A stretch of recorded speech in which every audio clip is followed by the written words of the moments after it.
The struggles and resilience of life in Zimbabwe.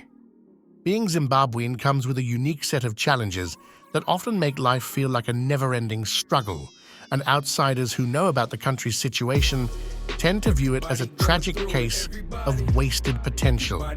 The most infamous issue is hyperinflation, which turns Zimbabwe's currency into a global punchline. At its peak, people had to carry wheelbarrows full of cash just to buy a loaf of bread, and banknotes with absurd denominations like $100 trillion became collector's items. While the US dollar has since replaced the Zimbabwean dollar, the economy is still fragile, with cash shortages, unpredictable prices, and wild currency fluctuations, making daily life feel like a constant gamble. Political dysfunction is another defining feature of Zimbabwean life. For nearly 4 decades, Robert Mugabe ruled with an iron fist, turning the country from a breadbasket of Africa into an economic disaster. Even after Mugabe's ousting in 2017, things didn't magically improve. Corruption is still rampant, elections are often marred by accusations of rigging, and the promise of a new dawn turned into more of the same. Critics joke that Zimbabwean politics is like watching the same bad TV show on repeat, with the same cast of villains pretending they're the heroes.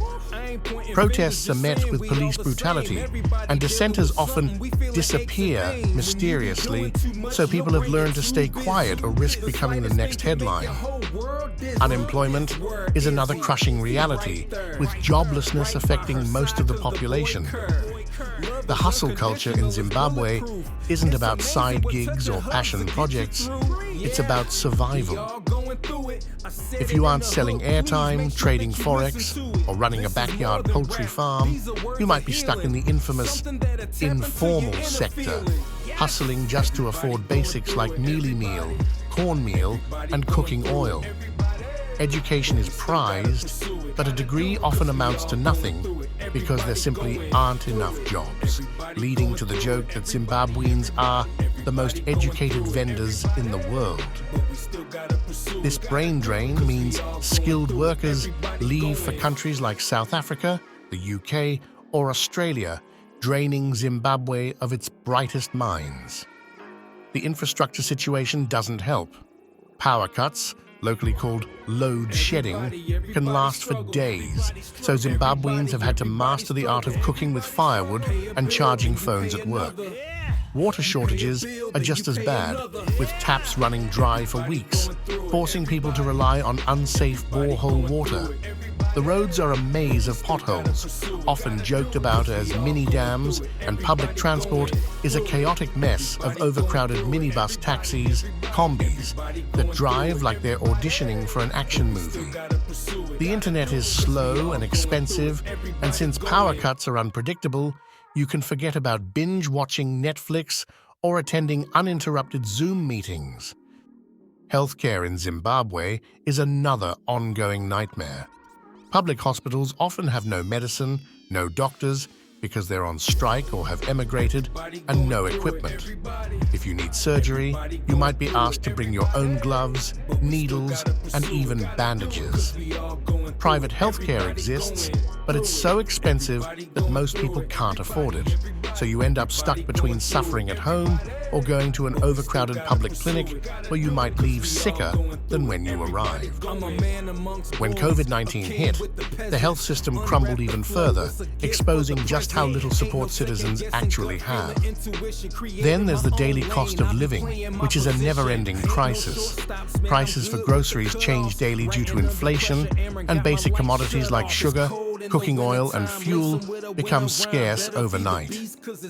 If you find something on the shelf today, you better buy it, because tomorrow it could cost double or be completely gone. This leads to panic buying, long queues, and the return of the dreaded black market, where you'll pay double the price for essentials. For those without US dollars in cash, which are still king in Zimbabwe, using local bank cards can come with ridiculous fees and lower exchange rates, effectively robbing you every time you swipe. Socially, Zimbabweans are known for their resilience and humor despite it all, but that humor often masks deep frustration. Young people joke about Zim problems online, from water shortages to dating struggles, but it's hard to laugh when you're stuck living through it. Internet memes might get a chuckle, but behind the screen, people are working multiple side hustles just to survive. Zimbabweans abroad, known as diaspora, send remittances back home to keep their families afloat, often funding everything from school fees to funeral costs. For many, the dream is to leave, because staying feels like betting on a rigged game. For many outsiders, Zimbabwe is a what could have been story. A country with fertile soil, natural resources like gold and diamonds, and hard-working, educated people. Yet all that potential is squandered by poor leadership, corruption, and economic mismanagement. Life in Zimbabwe is a mix of waiting for things to improve and realizing they probably won't anytime soon. It's a country where people are experts in survival, but survival isn't supposed to be a full-time job.